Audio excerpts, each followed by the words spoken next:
Ini bukan ilmu sembarangan. Ilmu ini lebih tinggi dari ilmu para wali yang ada di tanah Jawa.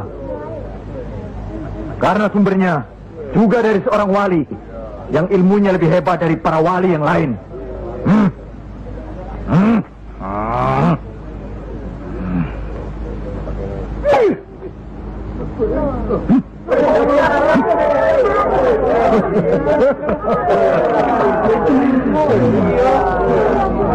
Bagaimana Pak Haji?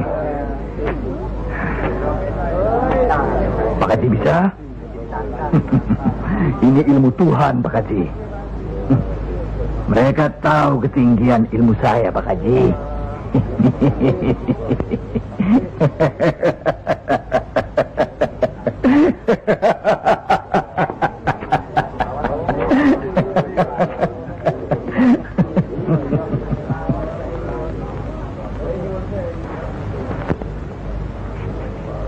Telur-telur itu sudah waktunya menetas.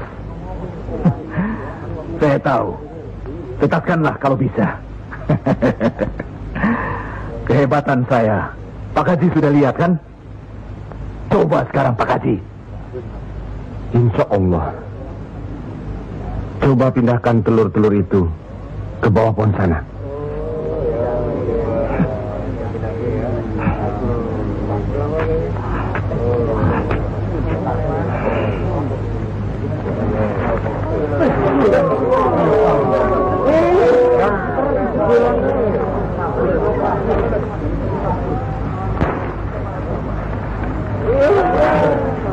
Monggo Pak Haji.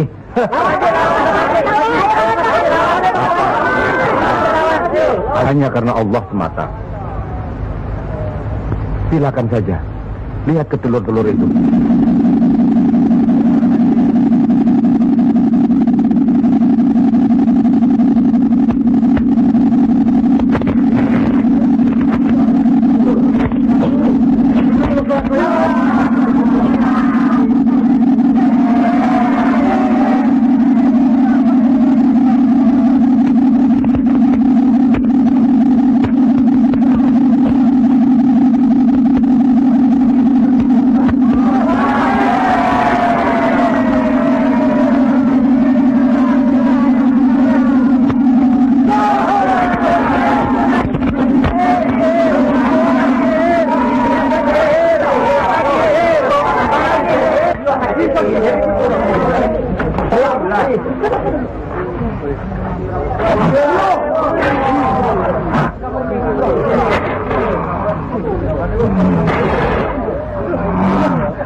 Terimalah hak kisanak.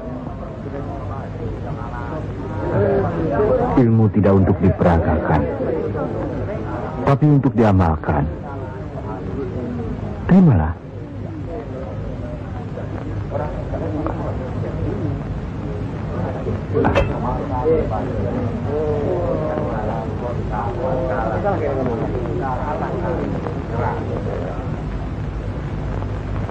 Bagaimana Kanjeng Syekh?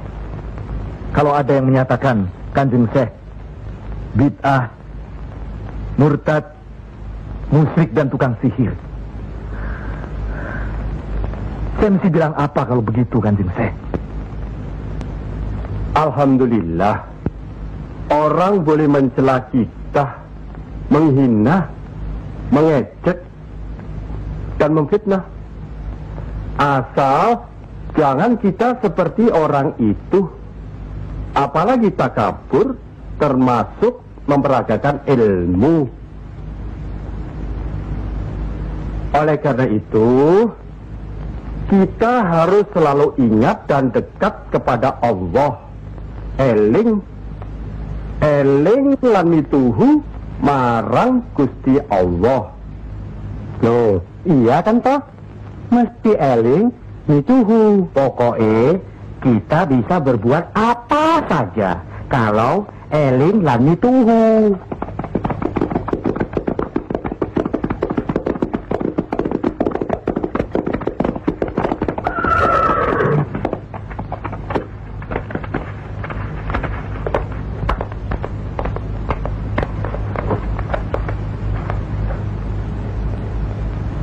Mas kalian belum benar Islamnya. Tidak memberi salam terlebih dahulu. Kayak curug. Maafkan kami, Kanjeng. Saya tahu maksud kedatangan para utusan terhormat dari Pengging. Sampaikan saja pada Loro Bupati. Saya mau bantu kalau urusan agama. Urusan pemerintahan, saya tidak mau ikut campur. Itu berarti Pengging menolak ajakan kita.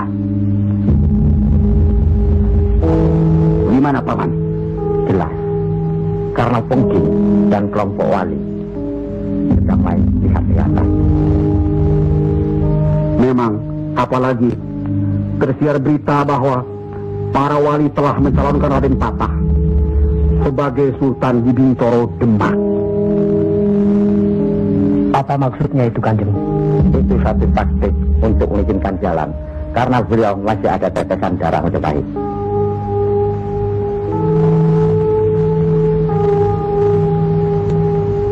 Di Agong Pengging juga masih ada darah Majapahit.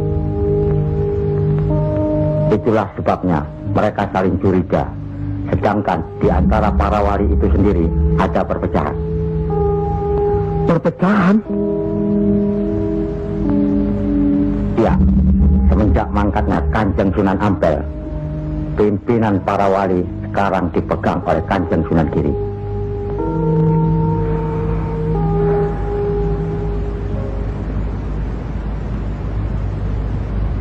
Saya tidak mengerti mengapa Dimas Sunan Kalijogo menggunakan ini. Apa ini ajaran Islam? Saya pun tidak mengerti mengapa Kanjeng Sunan Giri baru mempersoalkannya sekarang. Justru pada saat memperingati 100 hari wafatnya Kanjeng Sunan Ampel.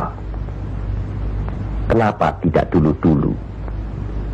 Ya, karena baru sekarang ini kita berkumpul tanpa ada orang lain di antara kita. Kenapa Dimas menggunakan kemenyan, bunga-bungaan, dan lain-lain ini?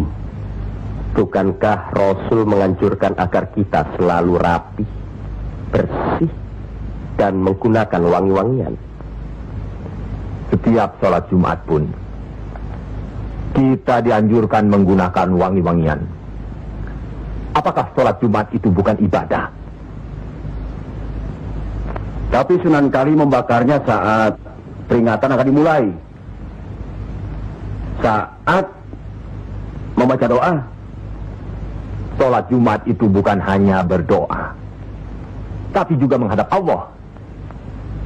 Dulu, kemenyan itu digunakan menyampaikan doa untuk nenek moyang lewat asapnya. Itu dulu. Tapi sekarang cukup dengan ini. Yang pasti, kemenyan itu tidak boleh. Adakah tertulis jelas nama kemenyan itu?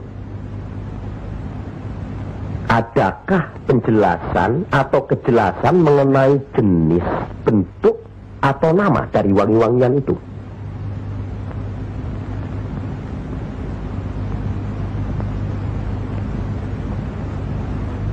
Kalau orang Jawa menganggap kemenyan, setangki, bunga-bungaan itu wangi, apa salahnya kalau mereka menggunakan? Tapi Sunan Kali kan bisa melarangnya. Untuk apa melarangnya? Untuk apa kalau cuma membuat mereka tersinggung dan kemudian kita tidak berhasil mengislamkan mereka? Memang Sunan Kali lah yang selalu lain cara pendekatannya kepada rakyat. Tidak ada cara lain, Kanjeng Sunan Giri. selain mendekatkan hatinya, sentuh perasaannya. Sesuaikan dengan kebiasaannya. Yang kemudian setelah mereka merasa cocok, sesuai, lalu kita rubah sedikit demi sedikit. Bukankah kesemuanya itu telah kita musyawarahkan terlebih dulu?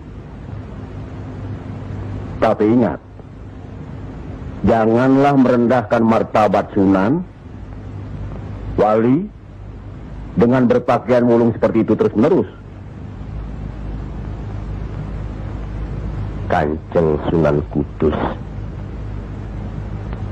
kita punya budaya sendiri. Gunakanlah itu. Dengan begini saya bisa mendekatkan diri, bergaul dengan mereka. Tidak ada jarak antara kita dengan mereka. Ada sambung rasa. Lagi pula iman Islam seseorang bukan terletak di pakaian, tapi di sini. Yang penting bersih, aurat tertutup.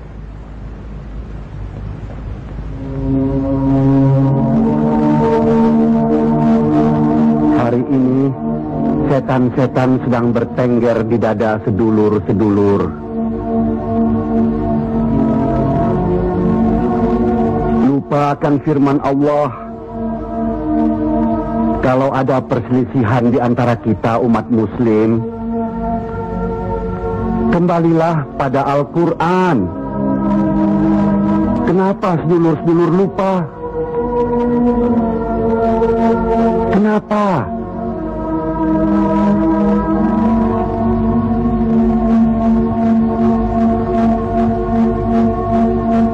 Maaf Kanjeng Sunan Giri. Mestinya hal ini tidak boleh terjadi. Apalagi Kanjeng Sunan sebagai pimpinan kami di sini.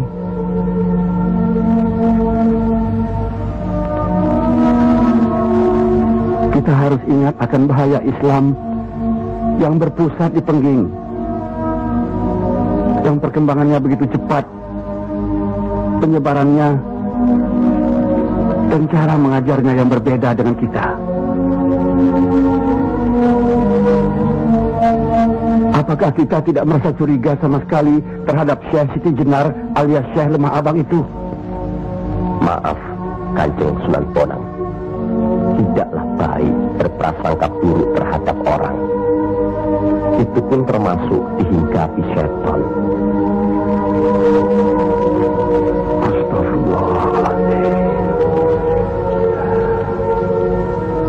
Soal Syekh Siti Jenar, saya telah menyaksikan anak buahnya berceramah. Anak buahnya bukan berarti Syekh Siti Jenar. Apakah Sunan Kali benarkan cara Syekh Siti Jenar yang musyrik itu? Bid'ah? Murtad? Wallahu alam. Saya belum pernah menyaksikan dengan mata kepala saya sendiri. Menurut Imam Ghazali, melihat lebih baik daripada mendengar. Saya rasa benar Kanjeng Sunan Bonang. Hari ini setan-setan sedang bertengger di dada kita. Maafkan saya, Kanjeng. Sama-sama, Kanjeng.